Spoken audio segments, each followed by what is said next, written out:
Hi guys, my name is Cam and welcome to Ask Me I'm Bipolar. Now if you haven't done already, please do hit that subscribe button. I put out a video every Friday and I don't want you to miss out. As you can tell from this video, I've got a little bit backwards in time here, back to the old sofa, because my amazing camera woman Daria is not available to shoot with me today. Sad face. But don't worry, she is coming back and the quality will get better again, I promise. Today I wanted to talk about how do you know if you're going into a hypomania or a mania. Now the first thing is usually that bipolar is cyclical, as in it goes in cycles. You have your depression, then your normal period, I say normal very loosely, and then your mania or hypomania period. So my personal cycle is that in winter, normally for me, I have my depression period for 6 to 8 months. I then get up to a year of a relatively normal period, and then I get another 6 to 8 months of the hypomania. But even though it is cyclical and this is my pattern and it will generally always happen that way, there are other reasons, such as triggering, that can put you into an episode. Now I'm not in the normal period of my cycle where I would be in a hypomanic episode, so I definitely think I've been triggered into one as I'm showing all the signs for it. And I think I've worked out what's triggered me into it as well. Now, I don't know if you know this already, but for most of my life, I've lived on my own. And I love living on my own. I'm a very sort of, introverted personality in the sense that I get my energy from being alone, not from being in groups of people. But recently, in the last year, I've actually been living with somebody. Now, it's not been a bad experience, don't get me wrong, but that constant contact with somebody else and having to think about things and, things that, where I put things in the house and just all the little things that come with living with someone is actually quite stressful for someone like me who lives such a regimented life due to my mental health. I am a massive fan of being in my own space. I like spending time with myself. And obviously when you live with someone, that is a little bit harder. Now the second thing that I think has helped with this triggering is injury. So I get a lot of my stress relief and I alleviate my symptoms of bipolar by exercising. I used to box, I love snowboarding, climbing, hiking, great outdoors adventures, that kind of stuff. And do stay tuned next week because we are hiking Hadrian's Wall and there'll be a video up about that.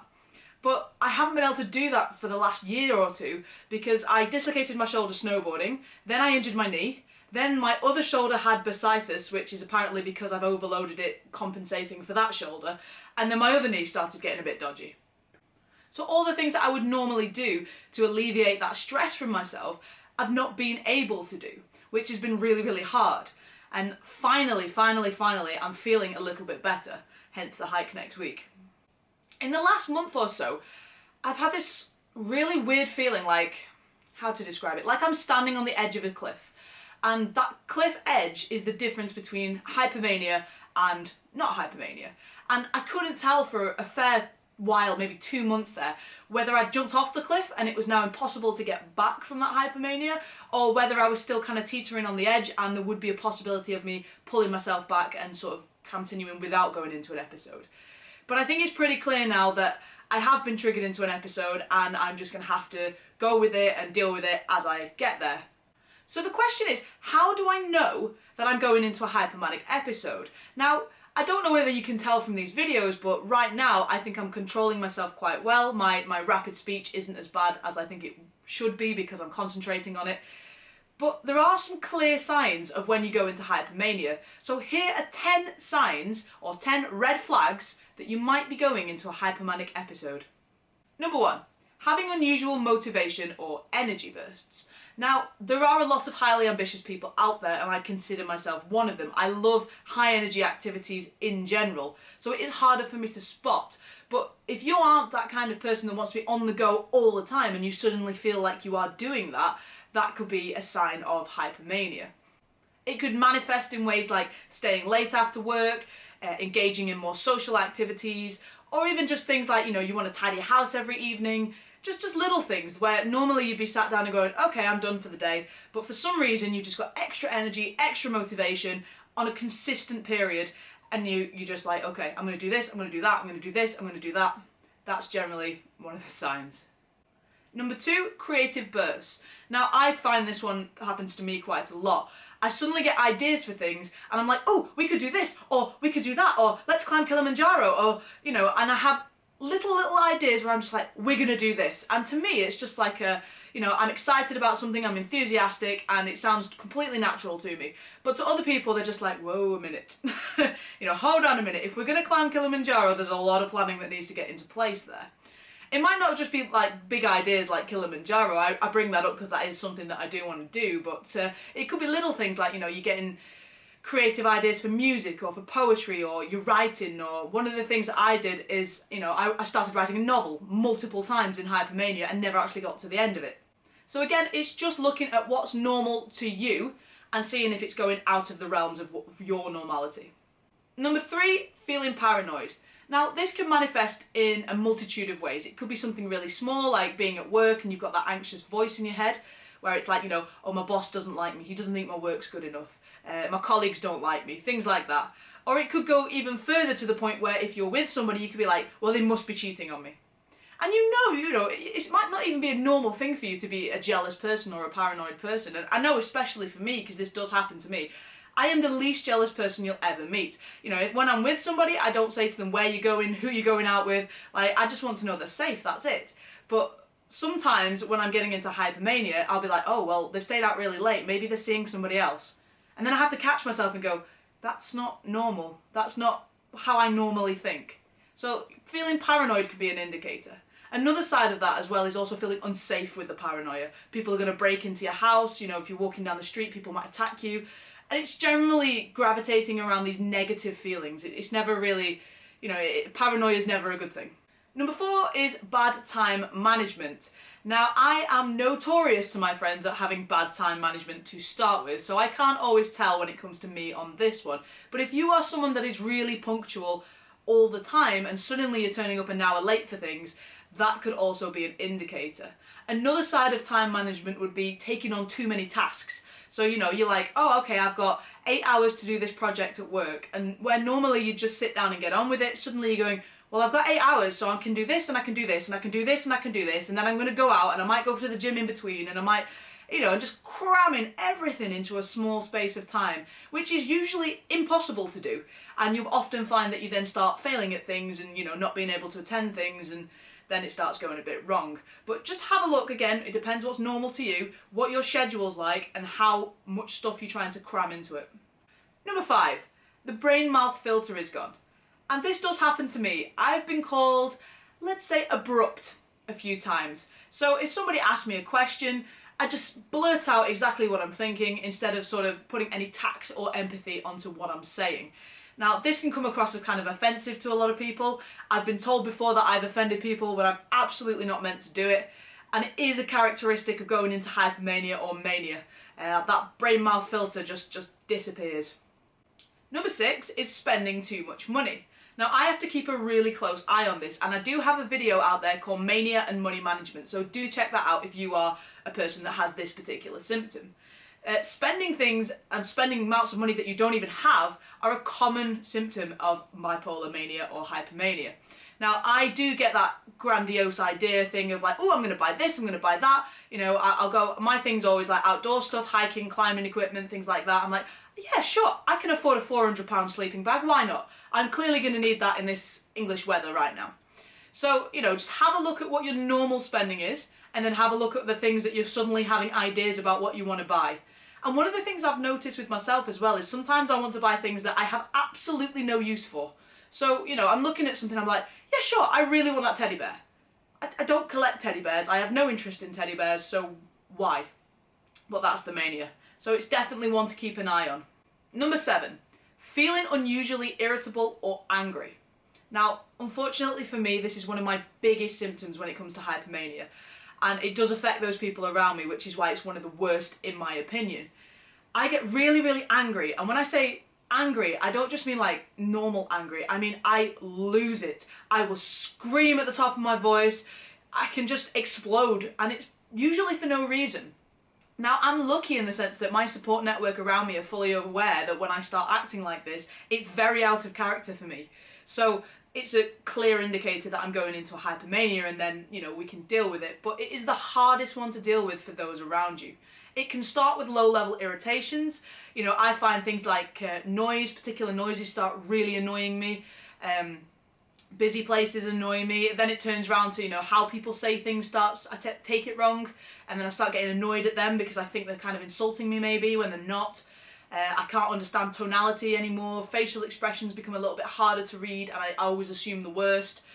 And, it's just general irritability. Now, some people are just generally irritable, fair enough. But for this one, you kind of know. If you get into a point where you are exploding over really stupid things, then you need to kind of start looking. Is this a pattern? Is it hypomania? Is that where I'm going with this? Especially if it's out of character. Number 8 is talking faster. Now, I am doing my absolute best to control the speed of my voice in this video because I know that recently I've been talking really, really fast. I get excited about things and then I just stream off all this information, and the poor person that I'm talking to is like, whoa, start again, what? So if you find that people are asking you to repeat things a lot, or just looking a bit confused when you're talking to them, maybe just check that you're not talking really, really fast and just all the thoughts in your head just go split. Yeah. Number 9 is rapid thoughts or racing thoughts. Now, this one I get really, really badly, and I struggle to sustain a conversation with anybody because I'm like a magpie. You're talking to me and it's like, oh, shiny thing, let's talk about that. Next week I'm doing that, but if I do that, then I do this, and if this happens, then that happens, but that's really nice over there. And it's like this just conversation that you're almost having with yourself, where you're just going on crazy tangents all the time. It could be anything. You could be thinking about music, and then suddenly you're thinking about that particular artist, and then you're thinking about what they were wearing, and then you're thinking you like the colour blue, and then, blue reminds you of the ocean, so now you're thinking about the ecosystem, and it could be absolutely anything. And it's really hard because it means that I can't concentrate on anything for very long. Rapid thought is one of those things that you can't get rid of. And you do have to make people around you aware when you're going into hypomania that this is a thing, because they just think you're ignoring them, or they think that you're being rude, and you're really not, because you can't help it. When your brain is just getting, it's firing so fast, you can't sustain that concentration. It's another thing to look at with work as well. If you're working and you're finding that the hypomania is affecting your concentration at work, have a word with your boss, because it is a genuine symptom of hypomania or mania. And finally, number 10 is becoming totally and utterly overwhelmed. Now, for me, this usually happens where I end up sitting down on the floor and crying. And I wrote a blog about this actually called Why I Cried, which I will put in the description there, that kind of lets you know, what was going on in my head at the time of that particular blog and that meltdown. But it can be little things like, something's happened and you have all these rapid thoughts going on, you've got the anxious voice going on, you've got all that negativity, that paranoia as well, all these other symptoms are coming into play here, and all of a sudden everything is just too much and you can't take it anymore. And you don't know what to do, and your body just shuts down. I mean, it can manifest in a panic attack, it could just be a case of having a meltdown and crying. And, it's painful inside your head, it really is. And a lot of people don't understand that, mania does come across sometimes as this thing where you have fantastic euphoric time, but it is the most painful experience, sort of internally, that I have ever had. I think I would prefer a depression over a mania. I mean, that's just me personally. I'm sure other people would disagree. In fact, I'm going to do a video on that at some point. I'm going to tell you a story. One of the things that I get as a really bad symptom of hypomania or mania is obsessions or fixations. Now, I don't mean the kind of obsessions like, I'm obsessed with a person and it's kind of stalkerish. I'm talking about really mundane things. So, for example, for this hike that I'm going on, I need a pair of socks. Now, you'd think that'd be a simple thing, right? No. 4 hours of research I did on the right kind of socks that I want, the right percentage of what particular material I want, which shop I prefer, what price I want, what shape of sock, what kind of cushioning, how thick I want it to be. I went over the top, and I get really, really fixated on things. Now, this sock thing, it might sound funny, but that sock thing actually caused quite a big argument in this house. And I was arguing because in my head at that moment, it felt like the person that I was talking to just didn't appreciate how much of a serious situation this picking of a sock was. And looking back on it, it's almost laughable. But in the moment, it was I just couldn't get it. I was like, why do you not see the gravity of this situation? And we ended up in quite a vocal argument about it. And here's another story. I call it the Great Cornflakes Incident of '99. So I used to live in my parents' house back then. I was only young, of course. And one of the things that I used to do in hypomania, which I didn't know was hypomania because I wasn't diagnosed until I was age 27, was that I calculated the time for everything that I was doing. So in my head, in the morning, I'd wake up, I'd lie in bed, and I'd go, right, 9:01, get out of bed. 9:05, pick up toothbrush. 9:08, put toothbrush back. And it would go in, such a really strict, regimented order like that. What part of that routine? Get my cornflakes out for breakfast. So I'd gone downstairs, opened the cupboard, shock horror, no cornflakes. What would a regular person in a regular mood have done? They'd have gone, oh, okay, well, there's like 5 or 6 different cereals. Hypomanic Cam, or actually, to be fair, I was unmedicated, so Manic Cam. I sat on the floor and cried for 3 hours, and every time my mum tried to console me, I screamed at her about how it was her fault that she didn't replenish the cornflakes. Now, the reason I'm telling you this is not just because it's a bit of a funny story. It's just to highlight that, one, how serious symptoms of hypomania and mania can be, and secondly, how they impact people around you. God forbid, I don't know what my mum thought about that particular time. In fact, I think I'll ask her and see if I can put it on camera as well, because that would be interesting.